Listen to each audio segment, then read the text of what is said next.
Karena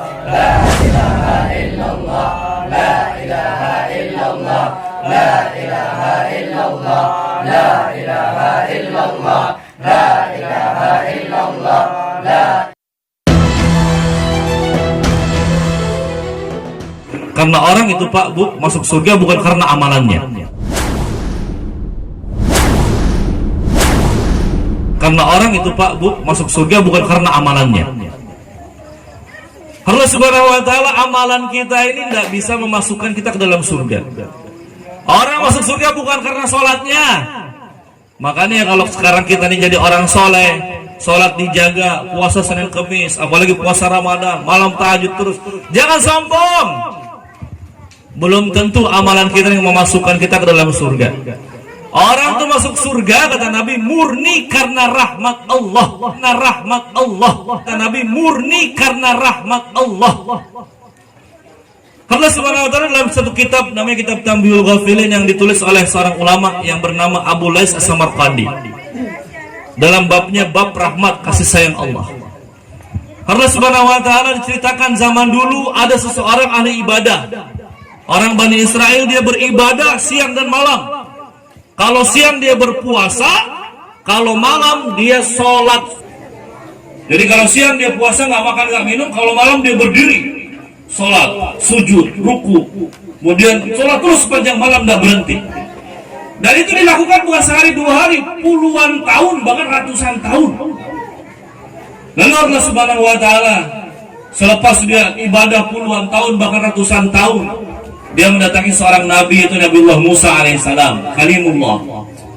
Lalu si ahli ibadah ini bertanya kepada Nabiullah Musa, wahai Musa, tolong tanyakan kepada Allah, saya dimasukkan surga yang mana? Saya surga yang mana? Karena surga itu ada tingkatan-tingkatan ya. Surga pertama, surga kedua, surga ketiga, surga keempat. Surga yang mana saya dimasukkan? Ini ibadah saya ini sudah pol-polan selama puluhan tahun bahkan ratusan tahun. Maka Musa kalimullah, Nabi Musa yang suka berbicara dengan Allah bertanya, ya Allah, ini temanku Fulan bin Fulan, dia ahli ibadah. Dia telah beribadah selama puluhan tahun bahkan ratusan tahun. Kalau siang dia berpuasa, kalau malam dia tidak tidur semalam suntuk beribadah. Dia bertanya, ya Allah, di mana tempat surganya?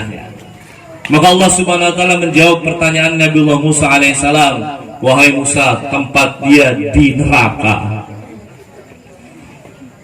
Ya Allah, kenapa bisa? Allah Subhanahu wa taala, maka Nabiullah Musa alaihissalam bertanya kepada Allah, kenapa bisa ya Allah? Bukankah dia ahli ibadah? Maka Allah Subhanahu wa taala memberitahu kepada Nabiullah Musa alaihissalam, wahai Musa, ibadah dia selama puluhan tahun, ratusan tahun, kalau dibandingkan dengan seteguk air yang dia minum, itu belum bisa membalas nikmat seteguk air yang dia minum. Kalau dia mau masuk surga dengan ibadahnya, mau mengandalkan ibadahnya, ibadah yang dia lakukan belum bisa membalas nikmat-nikmatku yang aku berikan kepadanya. Belum lagi nikmat matanya, belum lagi nikmat sehatnya. Ibadah yang dikerjakan belum bisa untuk memasukkan dia ke dalam surga. Allah Subhanahu wa taala, maka akhirnya Nabi Musa alaihissalam datang kepada orang tadi, wahai fulan, tempatmu di neraka kalau kamu mengandalkan ibadahmu. Maka orang tadi mengatakan, wahai Nabiullah Musa, kalau begitu sampaikan kepada Allah Subhanahu wa taala, ya Allah, masukkanlah aku ke dalam surganya bukan dengan asbab ibadahku tapi dengan rahmatmu. Maka akhirnya Nabiullah Musa alaihissalam kembali berdoa kepada Allah, ya Allah, si fulan ibnu fulan dia minta masukkan ke dalam surga dengan kasih sayangmu. Maka akhirnya Allah Subhanahu wa taala berfirman kepada Nabiullah Musa alaihissalam, wahai Musa, aku akan memasukkan dia ke dalam surga dengan rahmatku, kasih sayangku. Maka Allah Subhanahu wa taala, orang masuk surga bukan karena amalannya, bukan karena sholatnya, bukan karena puasanya, bukan karena hajinya, bukan karena umrohnya, bukan. Orang masuk surga ini karena kasih sayang Allah, murni karena kasih sayang Allah. Kalau gitu jangan sholat Pak. Oh, jangan salah. Orang yang sholat aja belum tentu masuk surga, apalagi yang nggak sholat. Kalau gitu jangan puasa. Oh, jangan salah. Orang yang puasa aja belum tentu masuk surga, apalagi yang nggak puasa. Allah Subhanahu wa taala, karena amalan-amalan itu, sholat, puasa, haji, itu akan mendatangkan kasih sayang Allah.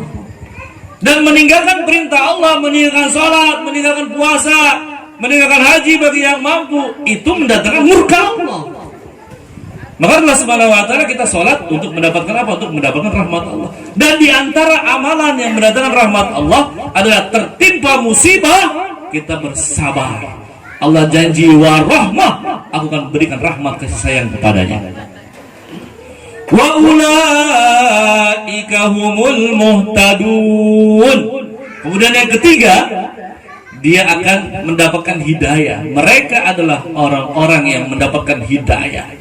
Maksudnya pemberian petunjuk dari Allah. Kalau orang tertimpa musibah kemudian dia bersabar, maka Allah Subhanahu wa taala, kata Allah dalam Al-Qur'an, selepas musibah tersebut dia akan tambah dekat kepada Allah.